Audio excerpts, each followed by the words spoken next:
কালি কুমড়ো থেকে মিষ্টি কুমড়ো কোনোটাই বাদ যায় না আমাদের। গতদিন আপনাদের ভাইয়া বাজার থেকে বড় একটা পাকা কুমড়ো নিয়ে এসেছে। সচরাচর আমরা অনেক ধরনের কুমড়াই দেখে থাকি, তবে এই কুমড়াটা অনেকটাই বড় ছিল, প্রায় একটা ব্যাগ ভর্তি ছিল। আর এই কুমড়াটা আনাই হয়েছিল মোরব্বা বানানোর উদ্দেশ্যে। বাজার থেকে যেহেতু হাতে এনেছিল তাই তখনই কাটতে বসে গেলাম। আর এই কুমড়াটা এতটা পরিমাণ ঠাসা ছিল ভিতরে যে খুবই কম সংখ্যক বীজ ছিল। সচরাচর হয়ে থাকে অন্যান্য কুমড়াতে বেশিরভাগই কিন্তু ফেলে দিতে হয় বীজের জন্য। এই তো একদিকে আমি কেটে দিয়েছি, আরেকদিকে বাবা ছেলে বসে গিয়েছে বীজগুলো পরিষ্কার করার জন্য। আসলে বীজগুলোর যে অংশ থাকে সেই অংশটাও কিন্তু আমরা কেটে ফেলে দিই, তবে আমি এখানে ফেলবো না, এটা দিয়ে অন্য একটা রেসিপি করে নেব। কুমড়োগুলোকে আমি গোল গোল শেপ করে কেটে নিয়েছি। এবার কাঁটা চামচ দিয়ে যত ভালো করে কেচবেন খেতে ততই ভালো হবে। তবে কাঁটা চামচ দিয়ে থেতো করাটা অনেক কষ্টের। আমার হাতের অবস্থা তো একদম 12টা বেজে গিয়েছিল। তবে আপনাদের ভাইয়া এটা খেতে অনেক বেশি পছন্দ করে বিদায় সেও আমাকে অনেক হেল্প করছে। বেশিরভাগটাই ওই থেতো করে দিয়েছে। আর থেতো করার পর এটা এত পরিমাণ সফট হয় যা বলার বাহিরে। সবগুলো কুমড়ো যখন ভালো করে থেতো করা হয়ে গিয়েছে,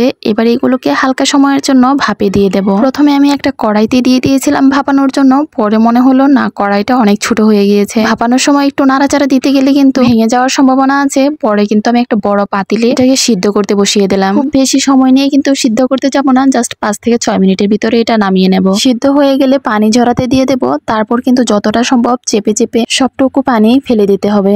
এবার আসি রান্নার প্রসেসিং এ। কড়াইতে আমি বেশ খানিকটা ঘি দিয়ে দিয়েছি। এখানে কিন্তু অবশ্যই ঘিটা দেওয়ার চেষ্টা করবেন, তেল দিলে কিন্তু খেতে ভালো লাগবে না। এখন অনেকেই বলতে পারেন ঘিয়ের কালার এরকম কেন? ঘিটা এমনিতেও একটু লালচে টাইপের ছিল, তবে এটা একটু পুড়ে গিয়েছিল।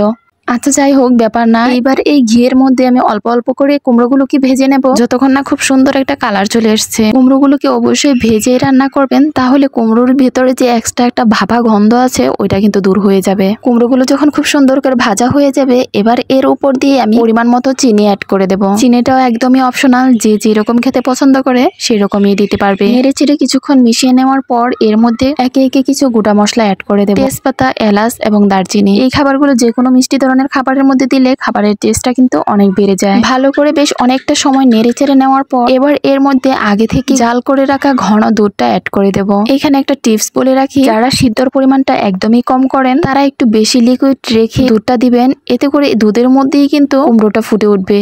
আর আমার কুমড়াটা যেহেতু আমি খুব ভালো করে সিদ্ধ করে ভেজে নিয়েছি, আর এটা রান্না করতেও তেমন একটা সময় লাগবে না, তাই আমি আগে থেকে দুধটা জাল করে নিয়েছি। দুধটা দেখেই বুঝতেই পারছেন কতটুকু পরিমাণ ঘনত্ব ছিল। এটা রান্না করতেও তেমন একটা সময় লাগবে না। ঢাকনাটা খোলার সাথে সাথে এর মধ্যে থেকে এত সুন্দর একটা ফ্লেভার বের হচ্ছিল, কি বলবো। অলরেডি দুধটা ফুটে উঠতে শুরু করেছে। এবার এর মধ্যে বেশ খানিকটা পরিমাণ নারিকেল গুঁড়ো অ্যাড করে দেব। তারপর হালকাভাবে নাড়িয়ে ছাড়িয়ে মিশিয়ে নেব। আর 2-1 মিনিট রেখে দিলেই কিন্তু কুমড়োর মালাই মোরব্বাটা একদমই রেডি হয়ে যাবে। আমার মনে হয় এর থেকে সহজ পদ্ধতিতে কুমড়োর মালাই মোরব্বা আর হতেই পারে না। খেতেও কিন্তু মাশাআল্লাহ অনেক মজার ছিল। মোরব্বাটাকে এবার সার্ভিং বলে ঢেলে নিজের পছন্দ মাফিক সাজিয়ে নিতে পারেন। আমি উপর দিয়ে কিছু পরিমাণ কাজু বাদাম অ্যাড করে দিয়েছি দেখার সৌন্দর্যের জন্য। ভিডিওটা কেমন লেগেছে অবশ্যই জানাবেন। ভালো লাগলে লাইক, কমেন্ট, শেয়ার দিয়ে পাশে থাকবেন। ভালো থাকবেন, সুস্থ থাকবেন। আল্লাহ হাফেজ।